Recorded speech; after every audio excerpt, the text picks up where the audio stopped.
Hello, it's 5x5 time again. I roll my timer into my garage.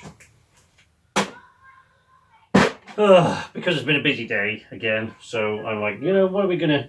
I'm gonna be out here anyway, because it's got a new chest freezer. Because the problem is renting a place. They throw up these new houses. You see, this house is only... It's like 2.5 years old now, 2.5 years since it was completed. So it's a pretty new house. Which is lovely in a lot of ways. The problem is, I've lived in a lot of houses. I think this is now, I've now lost track now whether this is my 31st address or my 32nd address. I can't remember which one it is. But in either way, I've lived in a lot of different places and a lot of addresses in lots of different places. But what I've discovered over time is, as much as it's nice to have a house, it's fairly new and almost nobody's lived in, and that's up to modern safety standards and stuff like that, is that the problem with a modern house is that whenever they throw up a bunch of houses very, very quickly in an estate, much like this one, there are inevitably corners that are skipped. They throw them together and it's fantastic, but one of the things, for example, I've discovered quite often in new houses, in at least two, and at least two, I thought maybe three, but two of the new houses that I've lived in over the years that I've rented, is that the estate after a while started to have problems with their toilets backing up and their drains backing up. The reason is,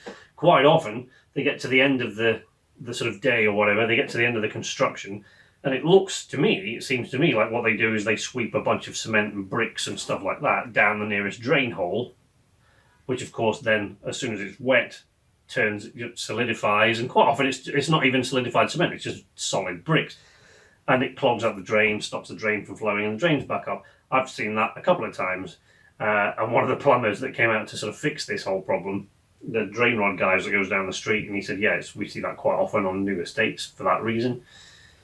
And other things like, this has all got fitted appliances in the kitchen, and that's great, but when you're a big building company that you're putting up all these houses, quite often the freezers and things that are fitted in there are the ones that they can get in bulk for cheap, and so that freezer in there frosts up like nobody's business, and it just eventually the door stops closing. It doesn't even take that long. We've only been here since February. It doesn't even take that long, and it just closes up. So anyway, we got a chest freezer to give us a bit more space to move around, and we can put stuff in here. So I've just been in there defrosting the freezer, and I've got to go in and get some videos done. I'm a bit of a hoarder, you see.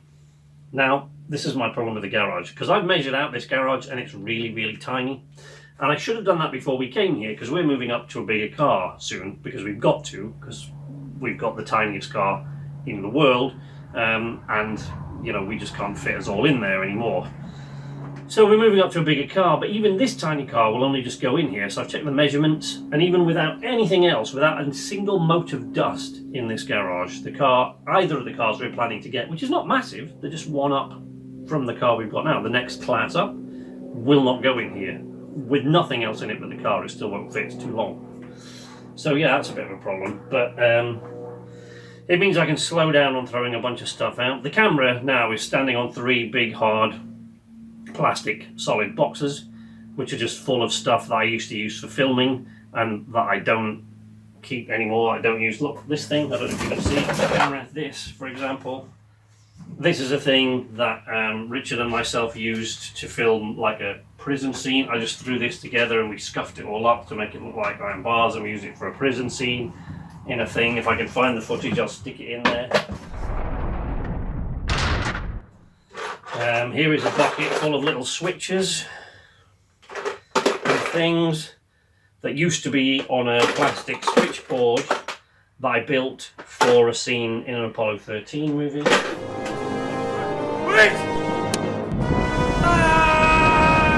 Oh, this is my lightsaber building box. Look at this. This is my lightsaber building box. This is when I used to sort of build. I used to use this for put bits together to build sabers. Because we did a few films that we put little lightsaber effects in.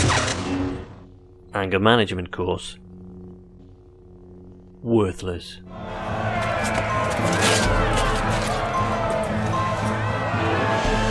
My time to shine.